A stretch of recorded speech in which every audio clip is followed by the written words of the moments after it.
Hello, hello. This is M.K.Sholund here with my YouTube channel where we do a coffee with my friends, my writer friends. That's you.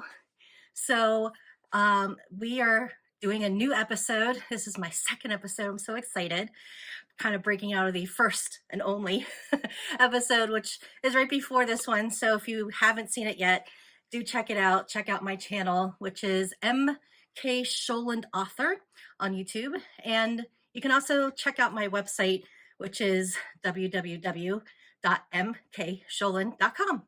So now that we have all that taken care of, let us grab that cup of coffee and chat. The whole purpose of this is so writers like you and myself can have a chance to talk about important topics that are on our mind and things that, should I do this? Should I not do that type of thing? And today is one of those topics. Today, I'm going to be talking about writer conferences and, more importantly, 4 reasons why I think writing conferences are very helpful for people to become better writers. I have attended a few. I just signed up for a new one that's coming out in a month. And so let's just dive in, take that sip, and I'll tell you my top 4 reasons. Yay, coffee. So first one, and actually before I even get to the counting down, where do you find writing conferences? And what are writing conferences? Each one is different. So it is wise to do your due diligence in looking up what I should do. And when I say I, that's really you, should be looking for when it comes to a conference. And basically, you know what's best for yourself. You know where you are in your writing journey when it comes to just starting out. Maybe you've finished a book and you're trying to figure out what to do next. Or perhaps you've written 5 books and you're trying to figure out what to do now because each time you write something, things are completely different. So, like if you change a genre, or perhaps you are getting into freelancing and you're trying to do that as supplemental income until a book is actually published and out there and being sold. So, there's a lot of reasons why people go to conferences, and you are the best one to know what your needs are. So, with that, I would look at different places. Some of the ones that I recommend are these 2 websites, thewritelife.com and the writermag.com. I'll do links in the section below. And one other one that I love, so when I mention these places, they have lists of what conferences are coming up or going on this year. Some may have passed, but they will have a listing and where they are and a bit of information about what makes that one unique. And of course, where they're located and all that fun stuff. So I would start with something like that. Another one is writersdigest.com. It is a magazine and a website, and they hold their own conference. I think they do 2 times a year. And for more of that information, you can go to writersdigest.com. And of course, Google is your friend. So you can always just Google whatever the year happens to be. Maybe like right now it's 2023. You could type in 2023 writing conferences, or you can get more specific: romance writing conferences, science fiction writing conferences, and so on. So whatever your needs are, there's probably a conference for you. So now that we're fully entrenched in this idea of conferences, what are my 4 reasons? Well, first one is it is great info and you get it right from the source. So these conferences, and they can be a one-day conference, like a workshop, or bigger, a whole weekend or more. You never know. Some of them are online, some of them are in person, some of them are both. But it is a great place to go right to the source and get the information you need right from the experts. These could be your fellow authors, and they're talking about their process or how they marketed their book and were able to become a bestseller. It could be, editors and literary agents who have a lot of information, stuff they've acquired over the years, and they're sharing that information. And the topics run all over the place. It could be anything, like I just started to mention, marketing. It might be how to get your book published. Do I do traditional publishing? Do I do self publishing? Do I do hybrid? What's the difference between all these? And of course, you can always find articles about this online. However, when you go to a conference, you're getting the up to date stuff, the stuff that's happening right now. And that is important because as you're going through whatever you're going through, whatever your needs are when it comes to writing, you're going to get the answers from the experts, not just a person who says they're an expert and steering you the wrong way. They really don't have the experience and the clout that is needed to be vetted to speak on a specific topic or various topics that will get you to where you need to go. So again, number one, get great info right from the experts. Number two, this is my favorite, networking. It can be very, nerve wracking to meet new people and what do I say? But we all are isolated people when it comes to working. We work behind a desk, a computer, a laptop, whatever. And you're kind of in this little realm, this little room, and you aren't socializing with a lot of people. And what really helps when it comes to meeting other people, you may find you have a lot in common with people you think, oh, no one is experiencing what I'm experiencing. The annoyances when it comes to writer's block, or or is it okay to write to a literary agent and say, hey, it's been 20 weeks and we haven't heard anything? You will get that information because your peers will tell you what has worked for them and what hasn't. And then you can share your information with them too. And guess what? You will make friendships. That's what I love about this. Not only that, you can build your email list. So every author needs some following.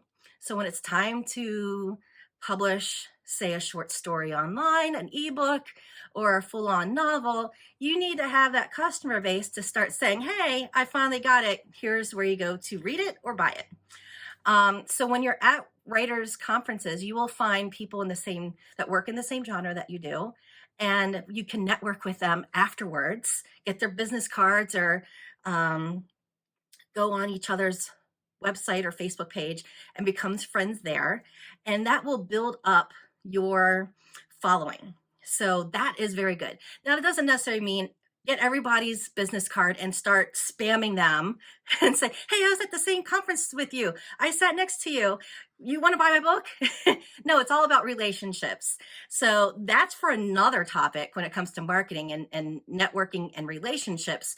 But generally speaking, you're going to get FaceTime with people and it's going to be a lot of fun, not nerve wracking whatsoever. All it has to do is just grab a cup of coffee, talk to the person next to you and say, hi, my name is so-and-so. What brings you here? And you will start a conversation. So another thing when it comes to networking, there are opportunities for you to share your work and learn about other people's work.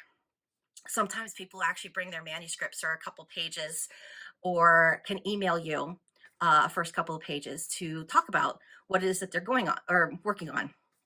And again, yes, that can grow your email list and you can follow people on social media and grow that way. So that's just a reiteration. That was number two. Number three, meet and find editors, literary agents, networking with other experts. So yes, I was talking about networking and this kind of goes into that, but really we're talking about, again, FaceTime, keynote speakers, other speakers. When it comes to who do I pitch my book to, there's going to be conferences, and a lot of them do have pitch sessions. And sometimes the first one's free. You might have to pay for others if there's other literary agents who want to pitch your work to. But it gives you an opportunity to share your work and get instant feedback that day. Or sometimes you might have to submit it days ahead or weeks ahead as you register, and then they'll have time to read it and give you some critiques. Same thing with editors. There will be editors there that will critique maybe your first 10 pages or so. because let's just say you've written that book, you've queried a lot of agents, and you're not getting anything back. And when you're not getting any of that feedback, you don't know if it's good or bad or what. So, going to conferences and getting this type of feedback can be super valuable. It can save you a lot of money and a lot of time. So, yes, valuable. When it comes to other experts, you may actually have opportunities to sit with them at breakout sessions, lunch sessions. Sometimes they will have tables, not just for all the agents or just for whatever, opportunities to actually talk to them. I actually sat at the last conference with the keynote speaker, and I didn't realize she was sitting there. I actually sat right next to her, and I was a little flabbergasted, like, what do I say? I have an opportunity to ask a question. And my question was, how do you create balance between work and writing? And it was actually started a whole conversation within the whole group that I sat with for lunch. It was quite entertaining. You just never know what you're going to learn or who you're going to sit next to. It's actually quite thrilling. So that's another advantage.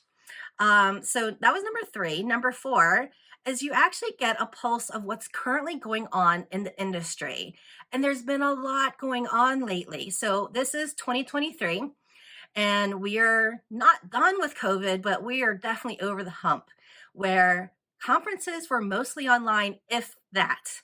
Now they're hybrid or they are meeting in person, which is a great thing. And from that, we are learning how the trickle effect is when it comes to the state of writing.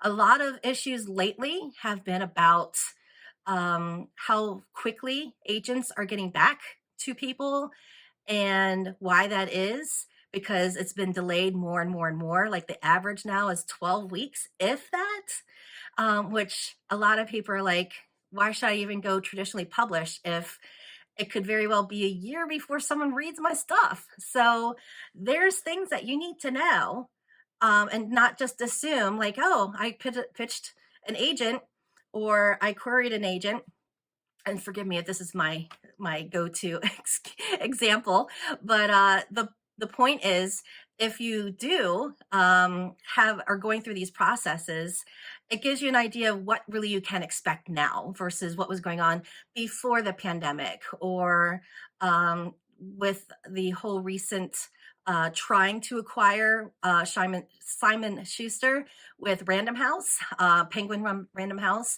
So there's these big five companies, publishing companies that you can definitely pitch to, but there's certain criteria in order how to pitch to them. Well, one of them was trying to merge, and that was in the news. And that was talked about at one of the most recent conferences that I went to.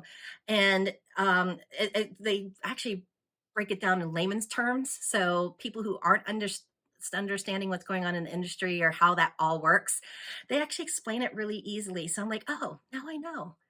And that's something you probably wouldn't get from a simple article or a blog. So, those are my four reasons why I think conferences are great. Now, there is a small caveat because I'm sure you're saying, but MK, I don't have a budget. I only have so many dollars that I can do this. And I'd rather spend that money on my book and doing things with my book. Great. That's awesome. You still can follow those keynote speakers and other speakers and learn what their topics are when it comes to future conferences or talks, or maybe a whatever they do in order to share the information that they have. There's a lot of different ways they can, but you won't know who those people are unless you actually go to some of those conference pages and see the list of who's going to be talking. So, one thing you can do that is pretty cost effective is go through the list again of those who are speaking at various conferences, not just reach out to them, but see what they're doing, see what talks they're giving. They might have more than one talk, and it's shared on their Facebook page or their website, and you can learn a lot from that too. So, really exciting stuff. So, I would say do your best. Maybe you can only do one conference in a year. Great. Budget it out. Set $25 a month or a week or whatever you can spare. So, when it's time to sign up for that conference, you have that stockpile to register and probably have a little leftover for hotel and some stipend for food and things like that. A lot of times, conferences, if you go to the ones in person, will have like lunch included and maybe a continental breakfast, but dinner is going to be a breakout session. So you're on your own. So a lot of times they are very cost effective. Some are extremely expensive. So just factor that into what works for you and what doesn't work for you. And maybe the following year, that can be your bigger goal. Maybe you'll do two conferences, or instead of the one you just did, which didn't really work for you, go to a different one. It doesn't matter. You'll find something good. And on that note, let's finish our coffee and I will let you to continue on with your work, which I hope you're doing really well. So, as I finish this here, if you want to share what you have been doing as far as conference going, favorite conferences you've been to, talks that you thought are fantastic and want to share with others who are watching here, my friends. Use the comments. Please let me know. And you can even, of course, share, hey, there's one coming up. You all should check this out with the link if you want to do that. I'm okay with that because I think that is going to help everyone here get more information and the information you really need in order to grow as a writer. And that's all that matters. So for today, I am going to have to sign off. It's about time to get going and finish my coffee so I can get to more writing. So I'm going to let you get to more writing too. Thank you and check in with me next time. Bye, y'all.